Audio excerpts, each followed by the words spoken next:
with reaction on both sides of the aisle. Joining me now is Republican strategist Chris Neiweem and Democratic strategist Fred Hicks. Thank you both for being here. All right, I want to start with you, Fred. What was President Biden's fatal mistake during his term? A failure to communicate his successes and to convince the American people that he and Vice President Harris understood their pain, understood their frustrations, understood their fears, and were working for their best interest. You know, Chris, Republicans are set to take control of the Senate, yet incoming Senate Majority Leader John Thune said, quote, "None of this is going to be easy." With a GOP majority, what is standing in Trump's way of getting most, if not all, of his cabinet picks right on through? Well, obviously, there's got to be a lot of vetting. This is one of the most important duties of the United States Senate. Arguably, probably voting on treaties and setting foreign policy is approving cabinet nominees. And so there's going to be a lot of vetting. They don't want to make mistakes. They don't want to miss anything in anyone's background that could potentially be embarrassing. And just because it's the same party doesn't mean there's not going to be different personalities. You know, Senator Thune is very measured. He's got a lot of experience working in the Republican caucus in the Senate.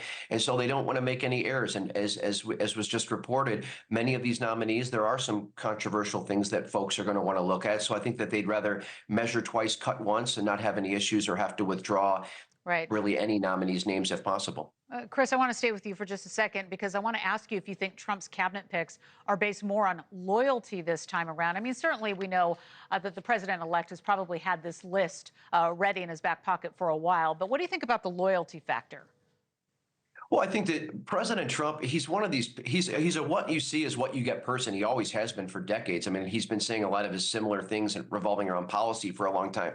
Loyalty is something that he values. And I think we could also use the word comfort. He wants to be comfortable with these picks and know a little bit about their background and have some sort of comfort that they're going to go in there and fulfill the will of his mandate. So certainly there's been some concern about that, mostly from the left, about that loyalty piece. But ultimately, when you're going into a new administration, you just want to have people that you're comfortable with and you think you can work effectively with.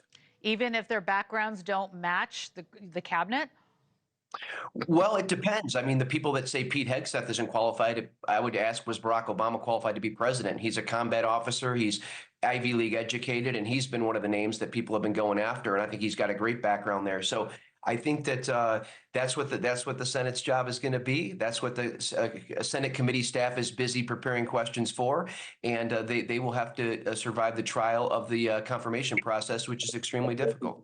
Fred, I'm going to swing it over to you. In his first term, nearly 60 Trump picks withdrew their nominations when it became clear that they were not going to be confirmed by the Senate. So do you see that happening again? As you take a look at the landscape right now, how do you see this playing out? Well, I do not think that that any nominees, unless there's something major, like we saw with Matt Gaetz, where there was apparently a report of a second encounter with a minor, I don't see that they're going to withdraw their names. I think that the Trump team has been really thinking and thoughtful about this, and they've, as Chris just mentioned, probably had their lists ready for some time now, and so I don't expect that sort of thing there. Now, to his point, our question was Barack Obama qualified? Absolutely. He was a senator, state senator, a lawyer, and he had a lot of preparation, relative to the time, but far more than Donald Trump did when he was elected in 2016. So I wanted to say that and address that point. Fred, since Chris brought it up with Hegseth, I want to ask you, like Matt Gaetz, Fox News anchor Pete Hegseth is also facing scrutiny for his lack of experience after Trump nominated him for Secretary of Defense. And like Gaetz, Hegseth is also facing sexual assault allegations of his own, which he has denied. Will we see him drop out due to the pressure? How do you see this?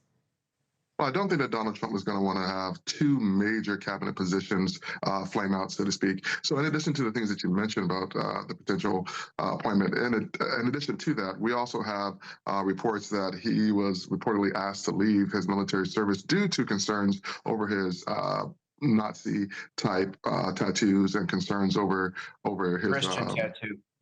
Over his concerns and over his interest in infatuation with sort of far right transport nationalism. Go ahead, Chris. I want you to. Yeah. It's a Christian tattoo. I've known Pete for years. He's a great guy. He's done a lot for veterans to reform the VA healthcare system to get veterans the care that they deserve. He's an officer. He's loyal. He's actually gone out there and fought for this country, like Tulsi Gabbard has as well. So I find it ironic that a lot of the sort of interests are in there criticizing. They never wore the uniform, never stepped up.